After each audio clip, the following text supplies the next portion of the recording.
बहुत पुरानी बात है। संबलपुर गांव में एक परिवार रहता था। परिवार में कुल 4 लोग थे। परिवार का मुखिया रामलाल, उसकी पत्नी गीता, बेटा रतन और बेटी सुमन थी। रामलाल की मिठाई की दुकान थी जो बहुत अच्छी चलती थी। एक दिन सुनिए जी, मेरे से अब घर का काम नहीं होता है। रतन 24 का हो गया है। वह ब्याह करने लायक हो गया है। क्यों ना उसका ब्याह कर दिया जाए। बहू आएगी तो सारा घर का काम देख लेगी। ठीक है, कोई अच्छी लड़की देखकर उसकी शादी करा देते हैं। एक दिन उसकी दुकान पर दूसरे गांव से एक साधु आते हैं। वो अक्सर रामलाल की दुकान पे आते थे। महाराज जी, काफी दिनों बाद आपने दर्शन दिए। कैसे हैं आप? मैं ठीक हूँ रामलाल। और बताओ। महाराज, आप चारों तरफ घूमते रहते हैं। मेरे बेटे के लिए कोई योग्य कन्या हो तो बताइए, उसकी शादी करानी है। ठीक है रामलाल, यहाँ से 4 कोस दूर एक गांव है। उस गांव में एक बहुत सुंदर कन्या है। तुम कहो तो बात करूं? आपको ठीक लगता है तो कर लीजिए। आगे की बातचीत होती है। सब कुछ अच्छा रहता है और रतन की शादी सरिता के साथ हो जाती है और वह अपने ससुराल रतन के घर आ जाती है। कुछ दिनों तक सब कुछ ठीक चलता है। रतन की माँ और बहन अब सरिता को परेशान करना शुरू कर देती हैं। अरे ओ सरिता, कहाँ हो? अभी कितना काम पड़ा है, जल्दी करो। माँ, माँ, मेरा कपड़ा भी नहीं धुला, मैं क्या पहनूं? क्यों रे सरिता, तुमने सुमन के कपड़े क्यों नहीं धोए? माँ जी, कल बहुत काम था, समय नहीं मिल पाया। आज धो दूंगी। जल्दी जल्दी हाथ चलाया कर, तेरी माँ ने तुझे कुछ नहीं सिखाया। सरिता वहाँ से खाना बनाने के लिए चली जाती है। पूरे दिन काम करने के बाद शाम को सुनो, घर में बहुत काम होता है। आपकी माँ और बहन सारा काम मुझसे करवाती हैं। मैं बहुत थक जाती हूँ। मैं क्या कर सकता हूँ? आप उनको बोलिए, थोड़ी मेरी मदद कर दिया करें। सरिता, तुम माँ को जानती हो, वो किसी की बात नहीं सुनती। तुम ही बात कर लेना। सरिता निराश होकर सो जाती है। अगली सुबह अरे सरिता, कहाँ है? जल्दी उठ, अभी तक सो रही है। जल्दी उठ और खाना बना। उठ रही हूँ माँ जी। सरिता ने उठने की कोशिश की लेकिन उठ नहीं पाई। उसको बहुत तेज बुखार था। अरे कहाँ मर गई, जल्दी उठ। मुझे बुखार है माँ जी, मुझसे उठा नहीं जा रहा। उठ कामचोर, हमेशा बहाना बनाती है। गीता वहीं रखे डंडे से सरिता की पिटाई कर देती है, जिसकी वजह से सरिता के सर पर गहरी चोट आती है। जैसे तैसे वो रोते हुए उठी और सारा काम कर देती है। शाम हो जाती है। दुकान से रतन वापस आता है।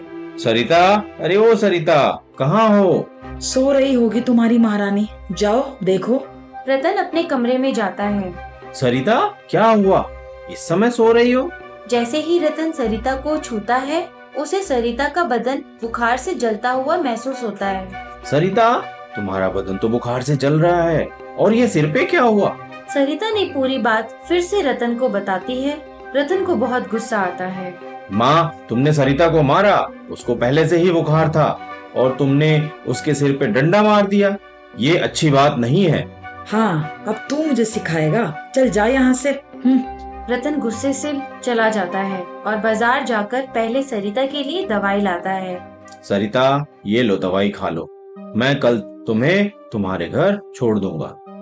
नहीं, ये घर मेरा भी है और मैं अपने माता पिता के घर ऐसी हालत में जाऊंगी तो सब बहुत परेशान होंगे। 2-4 दिनों में सब ठीक हो जाता है। एक दिन साधु महाराज, जिसने सरिता और रतन की शादी करवाई थी, वो रामलाल के घर आते हैं। उस दिन सरिता घर पर ही होती है। सरिता, सब ठीक है ना? तुम कमजोर लग रही हो। क्या बताऊं महाराज, मेरी सासू माँ मुझे बहुत परेशान करती है। और सरिता ने सारी बात साधु महाराज को बताई। तुम चिंतित ना हो सरिता, ये लो डिब्बा। ये कोई मामूली डिब्बा नहीं है। इसमें बहुत सिद्ध किया हुआ जादुई भस्म है। इसको खोलने के बाद तुम जो भी मन से बोलोगी वो बन जाओगी, और वापस आने के लिए तुम्हें फिर से जो मन में सोचोगी वो बन जाओगी। धन्यवाद साधु महाराज, आपने तो मुझे बहुत बड़ा हथियार दे दिया। अब मैं अपनी सासू माँ के अत्याचारों से बच पाऊंगी। आपका बहुत बहुत धन्यवाद। साधु महाराज चले जाते हैं और अगले दिन अरे सरिता, कहाँ हो? जल्दी से खाना बनाओ और झाड़ू पोछा करके सबके कपड़े धो दो। सरिता ने कुछ नहीं बोला। गीता ने 2-3 बार आवाज लगाई, फिर भी कोई आवाज नहीं आई। थोड़ी देर बाद गीता डंडा उठाकर सरिता के कमरे की तरफ बढ़ी। जैसे ही सरिता के कमरे का दरवाजा खुला देखा तो क्या देखा कि सरिता वहीं बैठी हुई है। तो तुरंत सरिता को मारने के लिए डंडा उठाया। वैसे ही मुझे नागिन बना दो। सरिता कुछ पल में नागिन में बदल गई। ये देखकर अरे मेरी बहू नागिन है। सरिता फिर इंसान बनके उसके पास पानी लेकर जाती है और गीता के चेहरे पर पानी डालती है तो वो होश में आ जाती है। माँ जी, आपके अत्याचारों ने मुझे नागिन बना दिया। देखिए, मुझे आप सबसे कोई दुश्मनी नहीं है, पर ये बात आप किसी को नहीं बताएंगी और आप और सुमन दोनों ही मेरा घर के कामों में हाथ बटाएंगी। सुमन को भी दूसरे घर जाना है। यह काम नहीं सीखेगी तो वहाँ कैसे रहेगी?